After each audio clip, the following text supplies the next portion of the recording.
หลังจากที่คราวที่แล้วเราคุยเรื่องของการบุกของเวเนซุเอลาไปอาทิตย์นี้ใหญ่กว่าเดิมพี่พงศ์มีเรื่องอะไรอีกประท้วงที่อิหร่านอ๋อที่ตอนนี้เขาบอกว่าเงินอิหร่านนี่ระเบิดไปแล้วไอ้เชี่ยคือหลายคนถ้าเกิดว่าคุณไม่ได้ตามเรื่องนี้นะผมว่าเข้าใจสักเล็กน้อยวันนี้ผมอยากจะมาสรุปสั้นๆเลยสำหรับใครที่ไม่ได้ตามสถานการณ์ตอนนี้ที่อิหร่านแม่งหนักมากแล้วเอาประเด็นแรกก่อนหลังจากที่เราคุยกันคราวที่แล้วนะพี่บวงอันนี้ผมเอา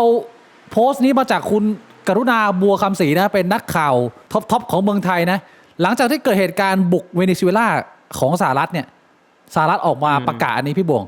withdrawing the United States from international organization convention and treaties that are contrary to the interests of United States แปลว่าสหรัฐขอถอนตัวออกจากสนธิสัญญาความร่วมมือทุกอย่างรวม66องค์กรหรือฉบับเพราะไม่อยากจะมาต้องมานั่งฟังใครแล้วนั่นหมายความว่าทิศทางของทรัมป์ในคราวที่แล้วเนี่ยหลังจากบุกเวเนแล้วเนี่ยก็มีความกล้านแล้วก็กล้าวมากขึ้นทีนี้ไอสถานการณ์ที่เกิดขึ้นที่อิหร่านเนี่ยตอนนี้อยู่ในจุดที่หนักสัสๆแล้วแต่กูไม่รู้ว่ามันจะไปหนักกว่านี้ไหมคือตอนนี้มีคนตายตามที่ข่าวรายงานถึงวันนี้นะคือ 2,000 อัพ 3,000 อัพแล้วบางรายงานบอกว่าเป็นหมื่นอันนี้ผมไม่รู้ว่าเชื่อได้หรือเปล่าเอาที่แบบว่าเป็นข่าวซอสที่น่าเชื่อถือเนี่ย 2-3 พันพี่บ่วงนึกภาพคน 2-3 พันคนตายเพราะเหตุการณ์จลาจลตีกับเจ้าหน้าที่รัฐถือว่าเป็นเรื่องที่หนักมากๆนะที่มึงปล่อยให้มึงตีกันไปแบบแล้วมีคนตาย 3,000 คนนึกภาพปะเดี๋ยวผมให้ดูภาพคร่าวๆว่าเหตุการณ์เนี้ยมันประมาณไหนแล้วเดี๋ยวผมมาสรุปให้ฟังนี่พี่บ่วง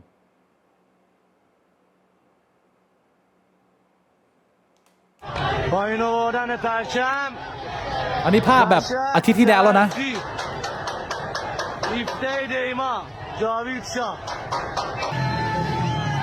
ผู้คนออกมาประท้วง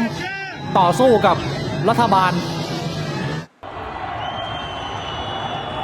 อันนี้ช่วงยังสงบอยู่นะช่วงออกมาเดินเรียกร้องให้รัฐบาลเนี่ยลงจากอำนาจยังไม่ปะทะ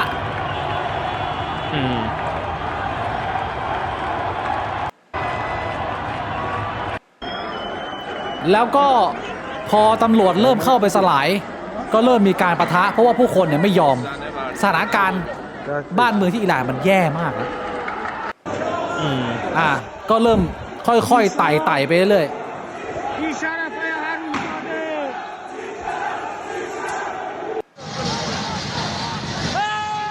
อันนี้วันที่5 มกรา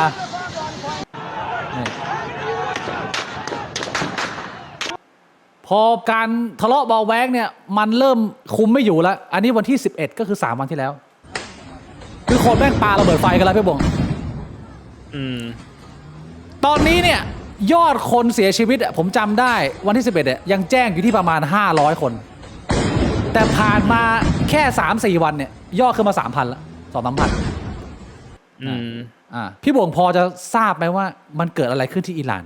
แล้วความขัดแย้งมันอยู่ตรงไหนมีรายละเอียดอะไรบ้างเท่าที่ผมเข้าใจเนี่ยรากของปัญหามันมาจากตั้งแต่ที่ประเทศแถวตะวันออกกลางเนี่ยเป็นประเทศที่นับถืออิสลามเป็นส่วนใหญ่ก็จริงแต่ว่าเขาแบ่งออกเป็น2 สายเป็นสายซุนนีกับชีอะห์ป่ะใช่เท่าที่ผมเข้าใจไม่ผิดใช่ครับซึ่งผมก็ไม่รู้สายไหนเป็นสายไหนแหละแต่ว่ามันมีสายหนึ่งที่มันเข่งกว่าอีกสายหนึ่งสายที่เข่งกว่าคือสายของอิหร่านสายชีอะห์แล้วผมเข้าใจไม่ผิดเนี่ยคือมันต้องจุดที่มันเริ่มเป็นรอยร้าวมันตั้งแต่ตรงนั้นแหละพอของฝั่งอิหร่านเนี่ยเริ่มเคร่งมันก็เลยทำให้แบบว่าหลายๆอย่างเนี่ยมันถูกเปลี่ยนไปตามหลักศาสนาในประเทศนะแล้วมันก็เหมือนมันเป็นบัตเตอร์ไฟเอฟเฟกต์มาเรื่อยๆจนมันกลายเป็นปัญหาในปัจจุบันเท่าที่ผมเข้าใจนะอันนี้ผมอาจจะเข้าใจผิดแต่นี่คือเท่าที่ผมเข้าใจคือความขัดแย้งอันนี้สะสมมานานละมันมีความขัดแย้งก่อนหน้านี้ในปี 2022 ซึ่งเป็นเรื่องที่ใหญ่มากแล้วเรื่องนั้นก็เกิดการตีกันของประชาชนกับรัฐบาลแต่ว่าก็ไม่ได้รับการแก้ไขอะไรเลยเดี๋ยวเรื่องนั้นผมจะมาอัปเดตแต่สถานการณ์ปัจจุบันมันเป็นเรื่องของเศรษฐกิจมันพังเพราะว่าเริ่มต้นจากอิหร่านมีโครงการพัฒนาอาวุธนิวเคลียร์ตอนปีที่แล้วแล้วพออยากจะพัฒนาอาวุธนิวเคลียร์อเมริกาก็เลยคว่ำบาตรพอคว่ำบาตรปุ๊บเศรษฐกิจอิหร่านก็คือพัง รัฐบาลอิหร่านเนี่ยพยายามจะกอบกู้เศรษฐกิจอิหร่านโดยการพิมพ์เงินมาแก้ปัญหาแต่ถ้าเศรษฐกิจมึงไม่มีสินค้าหรือการเทรดรองรับเนี่ยมึงยิ่งพิมพ์เงินมามูลค่ามันยิ่งน้อยลงไปเรื่อยนึกภาพออกไหมมันต้องแบบว่าใช่พิมพ์มาแล้วมีอะไรแบ็กมีอะไรให้มันแบบว่าดูไม่เป็นโกงเต็กเกินไปแต่ว่ายิ่งพิมพ์ออกมาก็ยิ่งพังสถานการณ์จุดเดือดวันแตกหักช่วงก่อนวันปีใหม่มั้งหรือช่วงปีใหม่เนี่ยก็คือเศรษฐกิจมันพังแบบว่าจาก1 บาทประมาณถ้าไปแลกเป็นเงินอิหร่านนะผมไปเช็คดูมันจะอยู่ที่ประมาณ 1,000 ถึง 1,200 รีลอิหร่านอันนี้คือช่วงเวลาปกติก่อนที่มันจะพัง1 บาทแลกได้ 1,000 แต่เมื่อประมาณ 2-3 วันที่แล้วเนี่ยที่มันเกิดแบบว่าค่าเงินดิ่งแล้วเป็นข่าวดังๆเนี่ย1 บาทตอนนี้มันจะอยู่ที่ประมาณ 32,000 ถึง 35,000 พี่บวงคือเขาบอกว่ามันแย่ยิ่งกว่าตอนเวเนซุเอลาอีกแย่เฮี้ยคือเละเทะคนแบบไม่มีเฮี้ยแล้วคือขนาดตอนเวเนซุเอลาแม่งยังแบบประเทศระเบิดคือแย่กว่าเวเนซุเอลาก็คือแบบไม่เหลือหมายความว่าไอ้ที่การประท้วงครั้งนี้มันไม่ได้เป็นการประท้วงเรียกร้องเล่นๆแล้วแต่มันเป็นการประท้วงที่เรียกว่าทุบหม้อข้าวหม้อแกงนะคือตายเป็นตายเพราะว่ามันไม่เหลือเฮี้ยแล้วพี่บอกคนมันออกมาแบบสิ้นเนื้อประดาตัวธุรกิจเจ๊งค่าเงินเจ๊งระบบการเงินเจ๊งไปหมดในขณะที่รัฐบาลนี่คืออยู่แบบก๊อดอยู่แบบ messenger จากก๊อดแบบรวยเงินถุงเงินถังมันก็เนี่ยตีกันแล้วตีกันไปได้สักพักหนึ่งพี่โบเห็นข่าวไหมว่ารัฐบาลออกมาตัดอินเทอร์เน็ตทั่วประเทศแล้วบอกว่าเราจะไม่ให้คนอิหร่านใช้อินเทอร์เน็ตแล้วเพราะว่ามีเสียงยั่วยุจากทางอเมริกามาแล้วก็มีแรงสนับสนุนจากอดีตเจ้าชายซึ่งอันเนี้ยเป็นจุดเริ่มต้นของความวุ่นวายของอิหร่านสำหรับใครที่ไม่รู้ประวัติศาสตร์เอาแบบสั้นๆคือช่วงประมาณปี 1979 เนี่ยมันจะมีเหตุการณ์สำคัญหนึ่งที่เขาเรียกว่าปฏิวัติอิสลามเราอาจจะเคยได้ยินแล้วแต่เราไม่รู้ถ้าอธิบายให้เข้าใจง่ายคือว่าก่อนหน้านี้เนี่ยก่อนปี 1979 หรือประมาณปี 1980 เนี่ยอิหร่านมีราชวงศ์มีคนชนชั้นสูงมีกษัตริย์แต่ว่าในยุคนั้นน่ะราชวงศ์เนี่ยเขามีความสัมพันธ์อันดีกับอเมริกาอันนี้คือเรียกว่าคล้ายๆเป็นยุคก่อนที่สงครามเย็นมันจะจบอ่ะแล้วความสัมพันธ์อันดีกับอเมริกาเนี่ยมันทำให้อเมริกาเนี่ยสามารถเข้ามาหาประโยชน์จากแหล่งน้ำมันของอิหร่านได้มีบริษัทเข้ามาทำนู่นทำนี่เยอะแต่ว่าการกระจายรายได้ของรัฐบาลทำได้ไม่ดีพอทำให้ชนชั้นมันเกิดความเหลื่อมล้ำมากมันก็เลยเกิดกลุ่มคนกลุ่มหนึ่งซึ่งเป็นกลุ่มคนศาสนาสุดโต่งเนี่ยชีอะห์กลุ่มนี้เนี่ยรวมตัวกันแล้วก็เกิดการปฏิวัติเพราะมองว่าราชวงศ์เขาเนี่ยจับมือกับศัตรูนอกประเทศแล้วก็มาหาผลประโยชน์ในขณะที่พวกกูจนไม่มีแต่แดกเพราะเกิดการต่อสู้กับรัฐบาลไล่ราชวงศ์ออกไปราชวงศ์ก็ออกไปฝรั่งเศสหนีไปอเมริกาปัจจุบันนี้คือเจ้าชายเนี่ยไปอยู่อเมริกาแล้วมันฟังดูมันคับคล้ายคับคาสิ่งที่เราจะทำยังไงก็ไม่รู้มันคล้ายกับเราสิ่งที่เราทำตรงไหนพี่บวงจริงเหรอไม่ใช่เหรอใช่เหรอไม่รู้เราลองเล่าต่อไปก่อนอ่ะพอกลุ่มปฏิวัติสามารถปฏิวัติได้แล้วไล่ราชวงศ์ออกไปปุ๊บเขาก็สถาปนาประเทศตัวเองขึ้นมาใหม่แล้วอันนี้เป็นข้อมูลใหม่ที่ผมเพิ่งทราบอิหร่านหลังการปฏิวัติอิสลามเนี่ยเป็นเพียงไม่กี่ประเทศบนโลกที่มีระบอบการปกครองที่เรียกว่า theocracy พี่ผมรู้จักไหม theocracy คืออะไรพี่บิ๊ก theocracy แปลว่าเทวาธิปไตยก็คือพระเจ้าใหญ่สุดเขาเป็นหนึ่งในไม่กี่ประเทศบนโลกนี้ที่เรียกว่าเป็นรัฐศาสนาแบบเต็มรูปแบบก็คือก๊อดคือสิ่งที่ใหญ่ที่สุดในประเทศนี้แล้วประธานาธิบดีคือเป็น messenger ผ่านก๊อดแปลว่าถ้ามึงขัดขืนต่อรัฐมึงทำผิดกฎหมายมึงต่อต้านเนี่ยแค่มึงคิดนะมึงก็ผิดแล้วก็เรียกว่าการเอาบัญญัติที่เข่งครัดเกินไปของศาสนาเนี่ยมาเป็นกฎหมายบ้านเมืองแล้วมันก็เลยก่อให้เกิดความวุ่นวายตามออกมาแต่ว่าถ้าเราย้อนกลับไปตอนประมาณปี 1980 เนี่ยตอนนั้นอ่ะกลุ่มปฏิวัติก็บอกว่าเหตุผลในการทำของเขาคือเอาทรัพย์สินจากคนชนชั้นบนมาแบ่งกระจายให้พวกเราแล้วเราจะอยู่กันอย่างมีความสุขถ้าเกิดเขาปฏิวัติชนะได้นะให้เขาเป็นผู้นำนะทุกคนจะอยู่ดีกินดีผ่านมา40 ปีพี่บวงจนถึงปัจจุบันนี้ปี 2025 การปฏิวัติอิสลามเนี่ยไอ้เหี้ยชนชั้น แม่งยังเหมือนเดิมอยู่อาจจะพัฒนาขึ้นนิดนึงแต่แม่งไม่ได้ดีขึ้น คนแม่งยังจนอยู่ คือรายได้เฉลี่ยของคนอิหร่านถ้านับเป็นต่อหัวเนี่ยเดือนหนึ่งอ่ะได้เงินเดือนประมาณ 4,000 บาทนะพี่บอกคนอิหร่านไอ้เชี่ยในขณะที่มึงนึกภาพว่าตัวเองเป็นอันดับ 4 ที่มีรีเซิร์ฟน้ำมันเยอะที่สุดในโลกมันสะท้อนให้เห็นแล้วว่าการปฏิวัติครั้งนั้นมันไม่ได้นำมาสู่การแก้ไขโครงสร้างหรือระบบของประเทศมันก็เลยเกิดการเนี่ยเหลื่อมล้ำก็ยังคงซ้ำอยู่ทีนี้เหตุการณ์ที่มันสำคัญมันคือปี 2022 พี่โบ่งรู้จักคนนี้ไหมเนี่ยเดี๋ยวผมให้ดูภาพนี้ก่อนภาพนี้ในช่วงเวลาการประท้วงที่ผ่านมาเนี่ยมันจะมีภาพนี้ออกมาพี่บ่วงก็คือกลุ่มคนประท้วงเนี่ยเขาจุดไฟเผาประธานาธิบดีคามาเนอีเนี่ยแล้วก็จุดบุหรี่แต่สิ่งที่มันเป็นเทรนด์ไปเนี่ยเพราะอะไรเพราะมันมาจากเหตุการณ์ปี 2022 ของอาร์มานีพี่บ่วงเคยได้ยินไหมคุณอาร์มานีไม่เคยได้ยินฮะนี่เป็นงานอาร์ตงานหนึ่งที่เพ้นท์อยู่ในเมืองหลวงอิหร่านมั้งงานนี้ดังมากเลยนะในโลกตะวันตกแต่หลายๆคนอาจจะไม่เคยเห็นผมขออนุญาตเช้าเอาไปถึงเจ้าของฝีมือนิดนึงนะฮะงานศิลปะอันนี้เข้าไปดูได้นะจากผู้หญิงคนหนึ่งที่เคยเป็นนักวิทยาศาสตร์แต่พอมันเกิดเหตุการณ์ความขัดแย้งภายในประเทศเนี่ย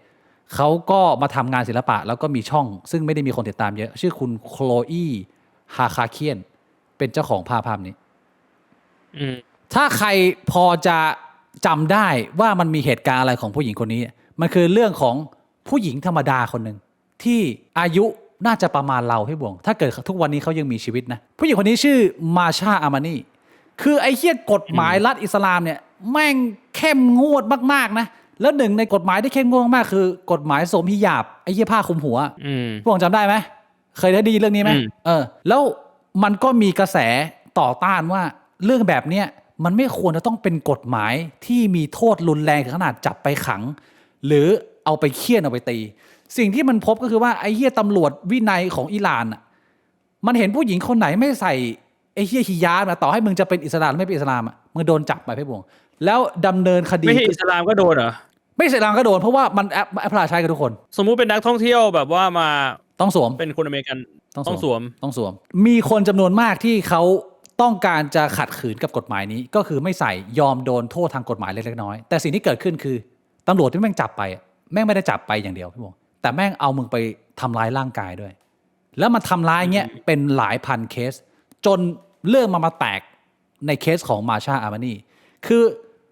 ผู้หญิงคนนี้เขาก็ไม่ใส่แล้วเขาก็โดนจับไปแต่พอโดนจับไปที่ศาลตำรวจเนี่ยเสียชีวิตแบบปริศนาแล้วตำรวจก็แถลงว่าเคสของน้องผู้หญิงคนนี้คือเป็นโรคส่วนตัวโรคหัวใจที่อะไรเงี้ยแต่ว่าคนมันไปแบบว่าดิกดีฟอะไปหาข้อมูลอะเป็นเหมือนโคนันอินเทอร์เน็ตอะไปพบเจอภาพหลักฐานที่ว่าก่อนที่เขาจะเข้าไปที่สถานีตำรวจเนี่ยมันมีเลือดออกที่หัวพี่บวงแบบว่าเหมือนหัวแตกแบบอย่างหนักโดนโกงไป1 ทีก็เลยกลายเป็นว่าประชาชนกับรัฐบาลตีกันแล้วเพราะว่ามีความไม่โปร่งใสในการจับกลุ่มตัวและดำเนินคดีกับผู้คนสรุปคือพอน้องมาชาอามินีเสียชีวิตก็เลยเกิดการประท้วงที่รุนแรงมากที่ใกล้เคียงกับครั้งนี้เลยแต่ว่ามันไม่ได้รับชัยชนะแล้วมันเหมือนก็มันก็หมดแรงเกินไปเพราะฉะนั้นไอการที่เขาตีกันอยู่ทุกวันนี้เนี่ยมันมีความโกรธแค้นที่มันสะสมมาจากไอ้เหี้ยรัฐศาสนาเนี่ยเยอะมากรวมถึงกรณีของเคสมาชาอามานีด้วยแล้วตอนนี้เนี่ยคือสถานการณ์ที่หลายๆคนพูดก็คือว่าผู้ประท้วงก็ไม่ยอมยังไงก็ต้องเอาให้ลงแต่ศักยภาพของรัฐบาลอ่ะมันเยอะมากในขณะที่ว่าผู้ประท้วงยังไงก็เอาชนะไม่ได้ถ้ามึงไม่ได้รับการช่วยเหลือจากทหารหรือจากต่างประเทศคือมันต้องมีคนแทรกแซงอย่างเช่นอเมริกาเป็นต้นซึ่งณตอนนี้เนี่ยอดีตเจ้าชายของอิหร่านอยู่อเมริกาก็โพสต์โซเชียลมีเดียรัวเลยส่งเสียงเลยบอกว่าผู้ประท้วงมึงต้องเอาให้ชนะนะแต่ว่าตัวเองไม่มาสู้อะไรอย่างเงี้ยคือมึงสู้แล้วเดี๋ยวกูจะกลับไปนำอะไรประมาณนี้ทรัมป์ก็ออกมาทวีตว่าเอ้ยเราจับตาเหตุการณ์นี้อยู่นะแล้วก็ถ้ามึงฆ่าคนไปมากกว่านี้นะกูบุกอะไรประมาณนี้มันก็เลยเป็นอยู่ในสถานการณ์ที่2 แง่ 2 งามแล้วเพราะว่าเพิ่งบุกเวเนซุเอลาไปแล้วถ้าเกิดว่าทรัมป์ได้มีโอกาสบุกอิหร่านและมีเหตุผลบุกอิหร่านนะพี่บวงสิ่งที่มันจะยิ่งใหญ่โตเลยคือเป็นภาพใหม่แล้วคือสงครามแห่งน้ำมันคือทรัมป์เวเนก็ยึดอิหร่านก็มา ทีนี้ทุกคนที่เคยฟังบิ๊กบวกมานะตั้งแต่ความขัดแย้งหลายๆครั้งนะตอนเนี้ยผมจะบอกเลยว่าเกมสงครามระดับมหาอำนาจมันกำลังจะเปลี่ยนไปแล้วพี่บวงเพราะว่าก่อนหน้านี้เนี่ยทั้งสองฝ่ายมีรีเซิร์ฟน้ำมันไม่เท่ากันแล้วความที่มันมีน้ำมันต่างกันเนี่ยมันทำให้ดุลมหาอำนาจเนี่ยมันยังพอไปได้รัสเซียก็มีน้ำมันและขายน้ำมันเป็นหลักใช่ไหมอเมริกามีแค่เพโตรดอลลาร์ซิสเต็มแต่ว่าไม่ได้มีน้ำมันไปของตัวเองแต่มันเกิดสถานการณ์ที่อเมริกาหนึ่งไปยึดเวเนได้แล้วถ้าความขัดแย้งในอิหร่านเนี่ยมันลุกลามบานปลายแล้วมันมีเหตุผลให้อเมริกาสามารถเปลี่ยนระบอบการปกครองหมายความว่าล้มคามาเนอีผู้นำคนนี้ได้รัฐศาสนาแล้วเอาระบอบเก่ากลับเข้าไปใส่ได้นั่นเข้ากับว่าพันธมิตรของอเมริกาจะกลับเข้าไปอยู่ในประเทศอิหร่านแล้วพอมึงดูเรื่องของรีเซิร์ฟน้ำมันเวเนผสมกับอิหร่านเวเนคืออันดับหนึ่งอิหร่านคืออันดับสี่มึงได้อันดับหนึ่งกับอันดับสี่มาเนี่ยมึงมีน้ำมันอยู่ในมือครึ่งแล้วเรียกว่าประมาณ 55-60% อันนี้คือจากที่ผมอ่านมานะผมไม่แน่ใจว่าแฟกต์หรือเปล่าแต่จากการคาดการณ์ก็คือว่าถ้าน้ำมันมาอยู่ในมือสหรัฐขนาดนี้แล้วเนี่ยรัสเซียกับจีนนี่จบเลยพี่บัวเพราะว่ารัสเซียใช้น้ำมันเป็นรายได้หลักถ้าอเมริกาสามารถเล่นราคาเรื่องนี้ได้เนี่ยสามารถทำลายเศรษฐกิจของรัสเซียได้หมดเลยแล้วจีนก็นำเข้าน้ำมันจากอิหร่านซะส่วนใหญ่มาตลอดถ้าเกิดว่าอเมริกามาคุบไปเนี่ยหมายความว่าโมเมนตัมของอำนาจของความขัดแย้งเนี่ยรัสเซียกับจีนจะดรอปลงไปเลยแล้วอเมริกาจะขึ้นมาพังงาดเลยพี่บงเพราะว่าเรื่องนี้เกิดขึ้นมาต่อเนื่องทุกวันมาจนถึงปัจจุบันนี้เรายังไม่รู้ว่ามันจะจบยังไงนะสิ่งที่มึงเห็นว่าเปลี่ยนไปเลยคือรัสเซียกับประเทศจีนไม่ได้ออกมาตอบโต้หรือประนามการพร้อมจะบุกเตรียมจะบุกของอเมริกาแล้วเรียกว่าไปแก้ปัญหาภายในประเทศก็เหนื่อยแล้วเพราะฉะนั้นสถานการณ์ความขัดแย้งที่เกิดขึ้นตอนนี้เนี่ยมันกำลังจะเปลี่ยนเกมไปทุกๆอย่างแล้วคือทรัมป์กำลังจะรอจังหวะไม่รู้ว่าแม่งโชคดีหรือเปล่าแต่ว่าหลายๆคนบอกว่ามันไม่ใช่โชคหรอกมันก็เป็นเรื่องของการเปลี่ยนผ่านของยุคสมัยที่ตะวันตกมันเอาชนะไปได้แล้วถ้าเกิดว่าทรัมป์ได้เวเน